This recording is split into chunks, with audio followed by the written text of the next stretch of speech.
Voice of Prayagraj, जज्बा सच दिखाने का।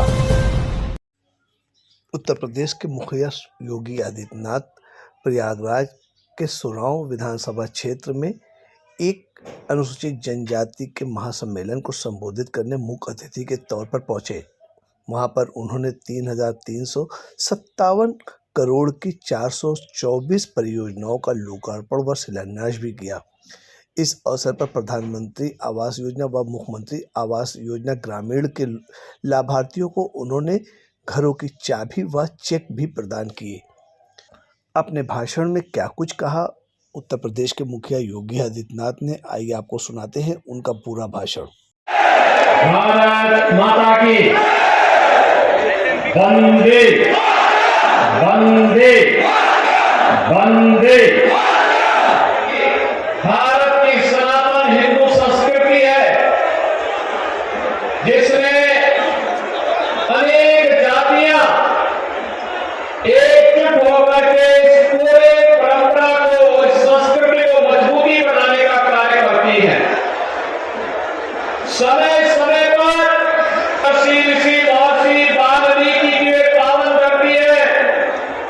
जिस पावन धरा पर प्रभु श्री राम के पावन चरित्र को अपने आदि काव्य रामायण के माध्यम से हम सबको विरासत के रूप में छोड़ करके महर्षि वाल्मीकि ने सदैव सदैव के लिए हमारा संवाद प्रभु श्री राम के साथ प्रस्तावित किया है।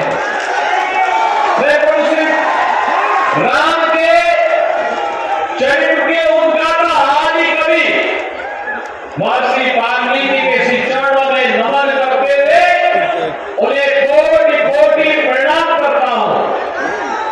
भाइयों बहनों, ये हमारा सौभाग्य है।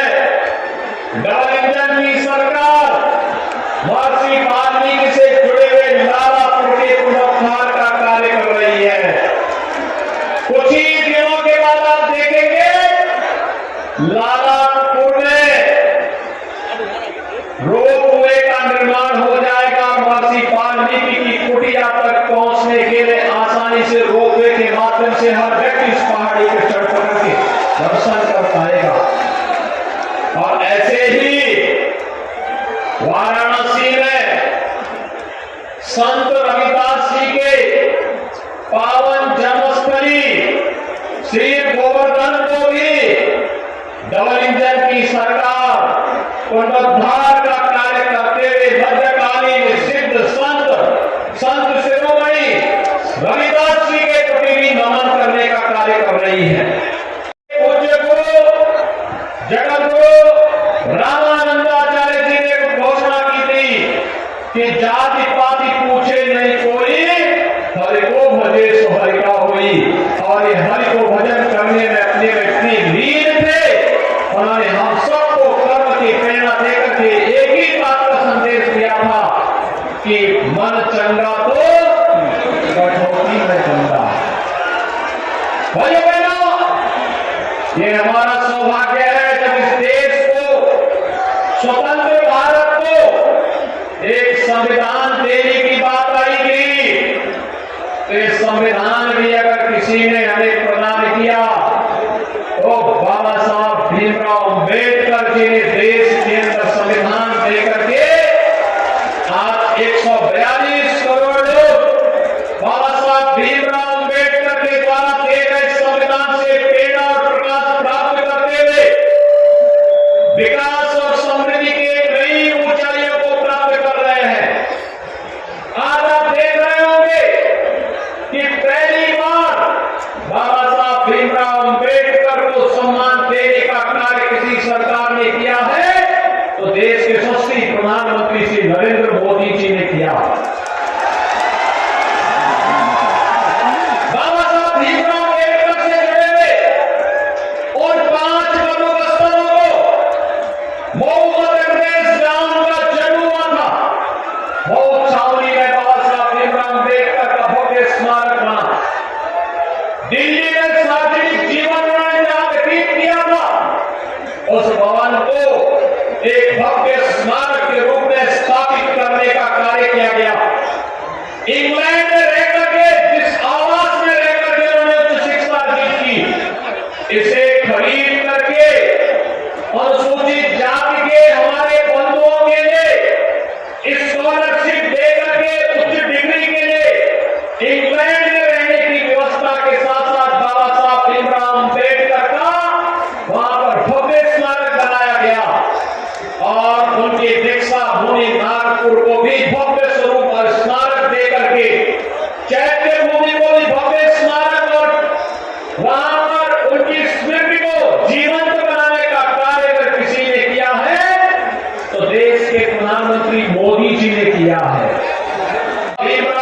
अम्बेडकर अंतर्राष्ट्रीय केंद्र को देखिए, बाबा साहब भीमराव अम्बेडकर के जीवन की स्मृतियों को ताजा कर देता है।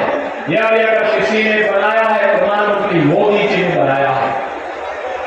और प्रधानमंत्री मोदी जी की प्रेरणा से आज डबल इंजन की सरकार, भाइयों बहनों, उत्तर प्रदेश की राजधानी लखनऊ में भी बाबा साहब भीमराव अम्बेडकर के भव्य स्मारक और अंतर्राष्ट्रीय केंद्र का निर्माण कर रही है, जहां पर अनुसूचित जाति जनजाति से जुड़े हुए युवाओं के लिए स्कॉलरशिप और छात्रावास की भी व्यवस्था की जा रही है। भाइयों बहनों, एक डबल इंजन की सरकार है, जो बोलती है वह करके दिखाती है, और केवल बोलती नहीं बल्कि सरकार ने जो कहा उसको समय पर करके दिखाया भी है। आज आपके सामने देखते होंगे आप, इतनी सारी योजनाएं वेलफेयर की स्कीम आई है, इनमें से अधिक अनुसूचित जाति और जनजाति के हमारे बंधुगण उससे लाभान्वित हुए हैं। अभी 15 नवंबर की तिथि जनजातीय दिवस के रूप में भगवान बिरसा मुंडा की जयंती को जनजातीय दिवस के रूप में मनाने की घोषणा प्रधानमंत्री मोदी जी ने की, और एक कार्यक्रम 15 नवंबर को पूरे देश के अंदर आयोजित होगा। करके तैयार किया था 26 नवंबर की तिथि भारत के अंदर संविधान दिवस के रूप में मनाया जा सके, यह भी प्रधानमंत्री मोदी जी ने ही करके दिखाया। बाबा साहब भीमराव अम्बेडकर के प्रति श्रद्धा और सम्मान का भाव व्यक्त करने के लिए इस कार्य को किया। आपने देखा होगा, जब से मोदी जी प्रधानमंत्री बने, योजनाओं का लाभ बिना भेदभाव के, जाति, मत, मजहब, क्षेत्र और भाषा के आधार पर नहीं, बल्कि सबका साथ और सबके विकास की भावना के अनुरूप इन योजनाओं का लाभ हर गरीब को, हर वंचित को, हर दलित को, हर उस व्यक्ति को उपलब्ध करवाने का कार्य किया जा रहा है।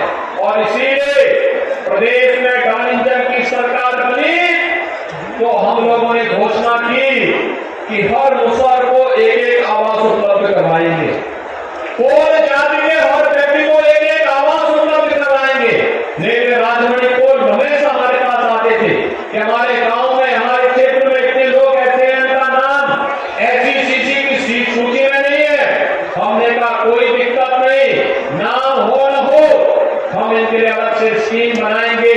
कोल है, थारू है, चेरो है, गोड़ है, बंटानिया है, मुसहर है, अहलिया है, बुक्सा है, ये जितनी जातियां हैं और अनुसूचित जाति से जुड़ी जो भी जाति होगी, जिस भी व्यक्ति के पास अपना आवास नहीं होगा, ये डबल इंजन की सरकार उसको आवास उपलब्ध करवाने का कार्य करेगी, उसको जमीन का पट्टा उपलब्ध करवाने का कार्य करेगी, उसको शासन की योजना के साथ जोड़ने का कार्य करेगी, राशन कार्ड देगी, उसको 5 लाख रुपए की स्वास्थ्य बीमा का कवर देगी, उसके रोजगार की व्यवस्था करेगी, उनके स्वावलंबन के लिए अनेक कार्यक्रम आगे बढ़ाने का कार्य करेगी।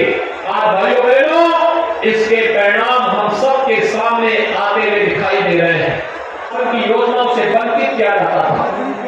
जब मैंने 2017 में मुख्यमंत्री पद की शपथ ली, हम लोगों ने एक ही दिन में सभी राशन के कोटों की दुकानों पर जब एक साथ छापेमारी करके फर्जी राशन कार्ड पकड़े थे, 30 लाख ऐसे फर्जी राशन कार्ड पकड़े गए थे। और मुझे आश्चर्य होता था, पिछली सरकारों ने इन गरीब वंचितों को राशन से वंचित करके रखा था, लेकिन कोरोना काल में आपने देखा होगा, डबल इंजन की सरकार ने राशन का डबल डोज हर गरीब को उपलब्ध करवाने का कार्य किया था, हर वंचित को उपलब्ध करवाने का कार्य किया था।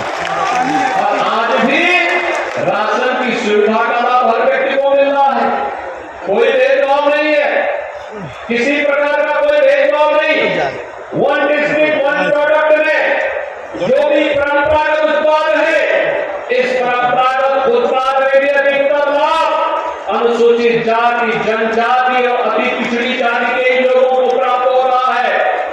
प्रधानमंत्री जी ने अभी कुछ दिनों पूर्व प्रधानमंत्री विश्वकर्मा योजना प्रारंभ की है। इस विश्वकर्मा में परंपरागत कारीगर और हस्तशिल्पियों के सम्मान के लिए, उनकी ट्रेनिंग के लिए शासन का इंसेंटिव उन्हें उपलब्ध करवाने के लिए भी एक व्यापक कार्य योजना को आगे बढ़ाया गया है। और भाइयों बहनों, उत्तर प्रदेश सरकार विश्वकर्मा श्रम सम्मान की योजना को भी प्रभावी ढंग से आगे बढ़ाने का कार्य कर रही है।